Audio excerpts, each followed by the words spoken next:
Assalamualaikum warahmatullahi wabarakatuh. Oke, selamat pagi, selamat siang, selamat sore, dan selamat malam, sahabat people semuanya. Eh, Kira-kira gimana nih kabar sahabat people semuanya?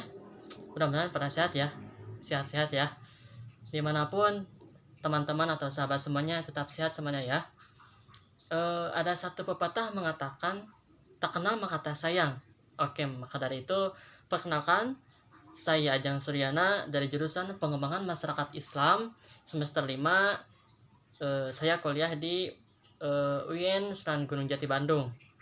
Oke teman-teman, saya membuatkan video ini yaitu untuk menyelesaikan salah satu tugas daripada ujian akhir semester, yaitu mata kuliah Pengembangan Ekonomi Umat Islam. Nah, teman-teman bisa menyaksikan ya hasil evaluasi saya di channel YouTube saya yaitu Ajeng Suryana. Oke, teman-teman jangan lupa like and subscribe. Oke ya, teman-teman selamat menyaksikan, dan nanti dalam video ini akan disajikan dalam bentuk sesi tanya jawab. Oke, selamat menyaksikan sahabat people semuanya.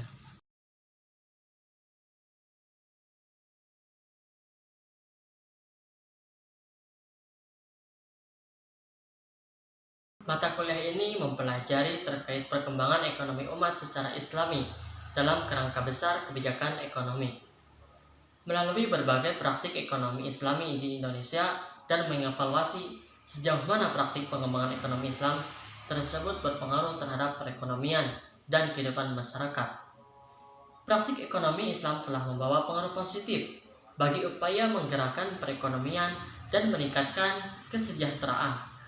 Ada beberapa hal yang saya pahami dari mata kuliah ini, diantaranya perihal pemberdayaan ekonomi umat, yang mana di dalamnya membahas terkait pelatihan sumber daya alam dan sumber daya manusia, pengelolaan sumber daya alam dan sumber daya manusia, serta pemanfaatan sumber daya alam dan sumber daya manusia.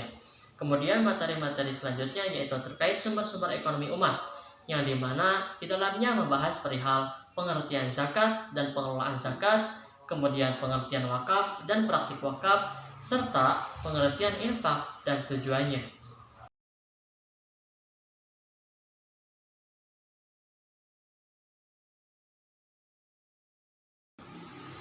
Pada era global saat ini, banyak orang telah menyadari bahwa manajemen sumber daya manusia sangat penting karena sumbangannya sangat besar dan bermanfaat dalam menentukan keberhasilan organisasi. Berawal dari perkembangan teknologi yang semakin dahsyat, akhir-akhir ini membuat persaingan bisnis semakin tinggi pula, baik pada tingkat nasional maupun internasional. Untuk memenangkan persaingan bisnis, mulai dirasakan betapa pentingnya pengelolaan sumber daya manusia secara benar, karena kebanyakan perusahaan gagal dalam mencapai tujuannya karena kesalahan dalam mengelola sumber daya manusia. Nah, kini mulai terasa masih banyak kekurangan tenaga eksekutif yang dapat mengelola sumber daya manusia untuk membawa perusahaan dalam mencapai keberhasilannya. Sumber daya manusia telah berubah demikian banyak, hingga tidak lagi memiliki fungsi yang sama. Untuk saat ini, paling tidak di beberapa perusahaan, sumber daya manusia adalah tempat di mana mereka mengelola human capital. Untuk mengelola manajemen sumber daya manusia dibutuhkan tujuan yang baik dan terarah agar mempunyai manfaat yang maksimal dalam mengelola dan memanfaatkan sumber daya manusia dengan sumber daya alam yang ada di sekitar yang berguna untuk diri sendiri dan orang lain. Dengan cara memiliki perencanaan yang baik untuk memanfaatkan sumber daya alam, tidak membuang waktu yang sia-sia dalam mengelola sumber daya alam, terutama di Indonesia, karena di Indonesia mempunyai sumber daya alam yang melimpah, tetapi sumber daya manusianya kurang mengelolanya dengan baik, dan dibutuhkan strategi dalam memanfaatkan sumber daya alam tersebut.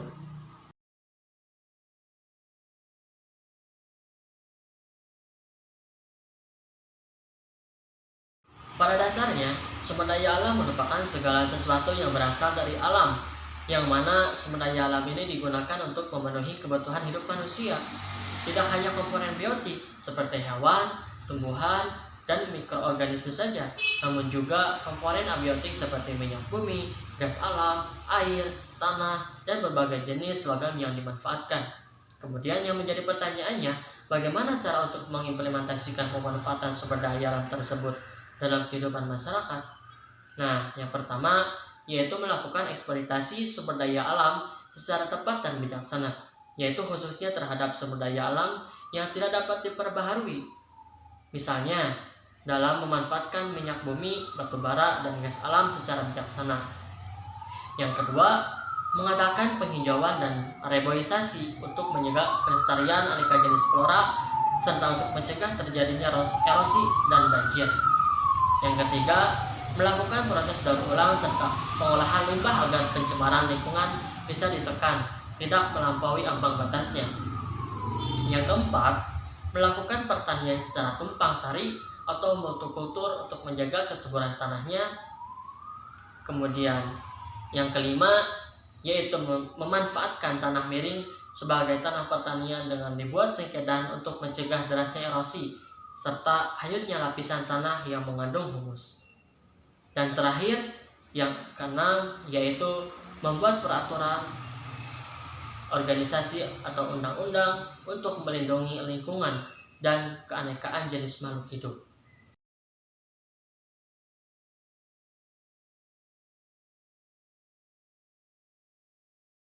Tujuan daripada pemanfaatan sumber daya alam yaitu untuk memanfaatkan sumber daya alam untuk memenuhi kebutuhan hidup manusia, dan dalam pelaksanaannya yaitu untuk mementingkan pelestarian alam kembali supaya sumber daya alam yang ada tidak musnah atau hilang.